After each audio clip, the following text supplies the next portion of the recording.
Assalamualaikum warahmatullahi wabarakatuh. Kali ini kita akan membahas Intan Pariwara kelas 10 bab perubahan lingkungan dan dampaknya bagi kehidupan, bagian penilaian harian part 2 nomor 11 sampai dengan nomor 20. Mari kita simak bersama-sama. Nomor 11, kegiatan industri di pabrik masih bergantung pada bahan bakar fosil. Pengoperasian mesin-mesin pabrik biasanya menggunakan bahan bakar fosil berupa batu bara. Namun pembakaran batu bara menghasilkan emisi gas buangan yang berbahaya bagi lingkungan. Apabila kegiatan ini dilakukan secara terus-menerus, dampak yang akan terjadi adalah jadi penggunaan bahan bakar fosil seperti batu bara itu akan dapat menghasilkan gas berupa karbon dioksida atau CO2. Nah, secara terus-menerus akan menyebabkan konsentrasi CO2 di atmosfer semakin meningkat.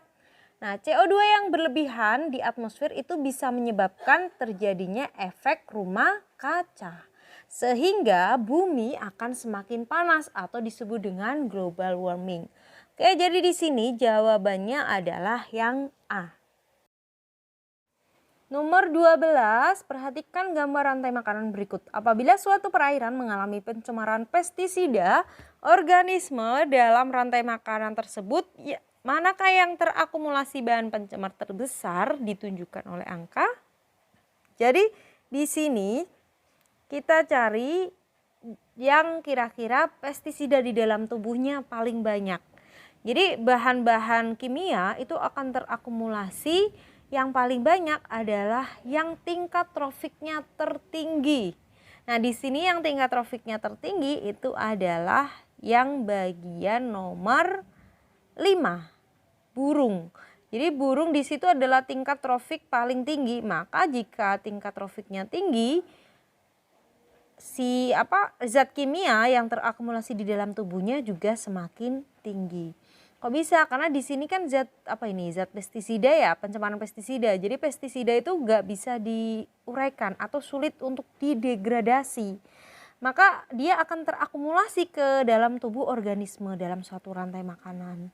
Nah, biasanya itu tadi tingkat trofik tertinggi. Jadi jawabannya adalah yang E. Nomor 13, Pak Agung memiliki peternakan sapi. Peternakan tersebut menghasilkan limbah kotoran sapi.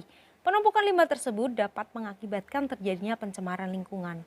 Untuk menangani limbah tersebut, upaya yang tepat dilakukan oleh Pak Agung adalah jadi limbah kotoran sapi itu kan masuk ke dalam limbah organik. Nah, salah satu upaya untuk menangani limbah organik seperti kotoran sapi itu adalah diolah menjadi sumber energi terbarukan yang biasa kita sebut dengan biogas. Jadi kalau yang dulu, kalau ada kotoran sapi atau kotoran hewan lainnya kan dijadikan pupuk. Nah, untuk energi terbarukan di sini bisa kita gunakan untuk membuat yang namanya biogas. Jadi ditambah dengan bakteri tertentu yang nantinya akan terfermentasi secara anaerob menghasilkan yang namanya gas metana. Gas metananya bisa digunakan untuk bahan bakar. Jadi nggak perlu pakai LPG tapi bisa menggunakan kotoran sapi. Oke, jadi di sini jawabannya adalah yang D. Nomor 14, beberapa pusat perbelanjaan di ibu kota sudah tidak menyediakan kantong plastik sebagai wadah belanjaan. Oleh karena itu pembeli diharapkan membawa tas belanja sendiri-sendiri. Tindakan tersebut menunjukkan penanganan limbah plastik yang menerapkan prinsip. Nah, jadi di sini yang seharusnya pakai kantong plastik yang biasanya kemudian dibuang akhirnya menyebabkan tumpukan sampah, di daerah ibu kota mulai diterapkan menggunakan tas dari kain, jadi bisa digunakan kembali. Nah, ini berarti menggunakan prinsip yang namanya replace.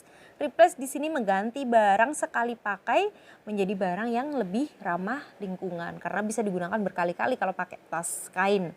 Bisa juga ini disebut dengan reduce. Kenapa? Reduce kan berarti dia mengurangi. Maksudnya mengurangi adalah mengurangi barang-barang yang seharusnya tidak perlu dipakai. Contohnya plastik kan bisa dikurangi nih penggunaan plastiknya karena digantikan dengan kantong kain. Oke, jadi di sini jawabannya adalah yang E, replace dan juga reuse. Nomor 15. Oh ya, Mimin sebelumnya mohon maaf ya karena mungkin videonya ini sedikit berisik karena di luar sedang hujan. Oke, mohon pengertiannya. Nomor 15, tindakan reboisasi di lahan gundul merupakan upaya untuk mengurangi. Jadi reboisasi itu kan berarti penanaman kembali hutan yang telah gundul.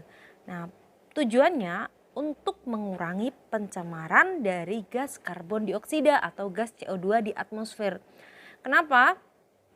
Karena dengan adanya pohon atau penanaman kembali hutan yang telah gundul, di sini tumbuhan atau pohon itu kan bisa menyerap karbon dioksida yang ada di atmosfer. Jadi tujuan utamanya adalah mengurangi kadar karbon dioksida. Karena karbon dioksida yang berlebihan itu bisa menyebabkan yang namanya efek rumah kaca, sehingga suhu bumi akan semakin panas atau yang disebut dengan global warming. Oke, jadi di sini jawabannya adalah yang D. Nomor 16, limbah gergaji kayu dapat diolah menjadi vas bunga dan juga topeng. Dalam proses pembuatannya, limbah gergaji kayu tersebut harus diolah terlebih dahulu menjadi bubur kayu agar dapat dicetak menjadi produk lain. Nah, proses pengolahan limbah tersebut menerapkan prinsip. Jadi kalau pembuatan topeng kan tetap nih pakai bekasnya gergajian kayu yang udah halus. Kemudian dikasih air, dijadikan bubur kayu, setelah itu dicetak menjadi vas bunga atau menjadi topeng. Nah, ini berarti dia masuk ke dalam prinsip recycle. Nah, recycle itu kan pengolahan limbah dengan adanya tahap-tahap tertentu. Jadi kalau ada tahapannya yang sekiranya lumayan detail, nah ini berarti dia masuk ke dalam recycle. Jadi jawabannya adalah yang D. Nomor 17, perhatikan karakteristik pengolahan limbah cair dengan metode konvensional berikut. Karakteristik pengolahan limbah cair secara biologis ditunjukkan oleh angka. Jadi pengolahan limbah itu bisa secara fisika, biologi, dan juga kimia. Kalau untuk secara fisika, itu contohnya adalah limbah dipisahkan dari bahan polutan yang mengapung. Pemisahannya biasanya dilakukan dengan cara menyaring. Untuk yang kimia, biasanya dipisahkan dengan cara menambahkan bahan-bahan kimia berarti. Kalau yang biologi biasanya dengan bantuan lumpur aktif atau aktif sludge. Apa ya bacanya ini? Susah ya dibaca. Atau bisa juga dengan bantuan mikroorganisme. Jadi di sini yang paling tepat itu nomor 2 dan juga nomor 3. Maka jawabannya adalah yang B. Nomor 18, pasangan antara jenis limbah beserta contohnya dalam tabel berikut yang benar adalah jadi limbah, ingat ya, limbah itu dibedakan jadi 3, ada limbah organik, anorganik, dan juga ada yang namanya limbah B3. Kalau limbah organik itu biasanya berasal dari sisa jaringan hewan atau sisa jaringan tumbuhan, maksudnya tubuh makhluk hidup ya. Contohnya adalah sisa sayuran, kemudian sisa buah-buahan, itu bisa dijadikan, itu contoh dari limbah organik. Sedangkan limbah anorganik itu biasanya dia sulit untuk diuraikan atau bahkan ada yang sampai beratus-ratus tahun ya, contohnya seperti plastik ataupun botol kaca. Lalu untuk limbah B3 ini limbah dari sisa kegiatan atau usaha yang kiranya dia mengandung bahan kimia, racun, dan bisa mencemari. Nah, di sini di dalam tabel yang paling tepat adalah yang E, limbah anorganik, contohnya botol plastik bekas dan juga pecahan kaca. Nomor 19, salah satu karakteristik limbah B3 adalah bersifat korosif, yang berarti jadi limbah B3 itu kan berbahaya dan juga beracun. Karakteristiknya yang pertama dia korosif. Artinya kondisinya pH-nya adalah asam atau pH-nya bisa jadi adalah basah. Jadi bisa mengakibatkan apa? Pengaratan pada logam atau yang namanya nekrosis, terbakar pada kulit. Jadi bahaya. Selain korosif, limbah B3 itu juga bersifat reaktif. Artinya apa? Dia akan menimbulkan reaksi yang luar biasa ketika dicampurkan dengan bahan kimia yang lain. Selain itu dia juga mudah terbakar, infeksius, artinya bisa menyebabkan infeksi patogen, dan juga beracun. Berarti dia dapat meracuni, melukai, atau bahkan membuat cacat, atau bahkan juga membunuh makhluk hidup lain. Nah, jadi di sini jawabannya adalah yang E ya.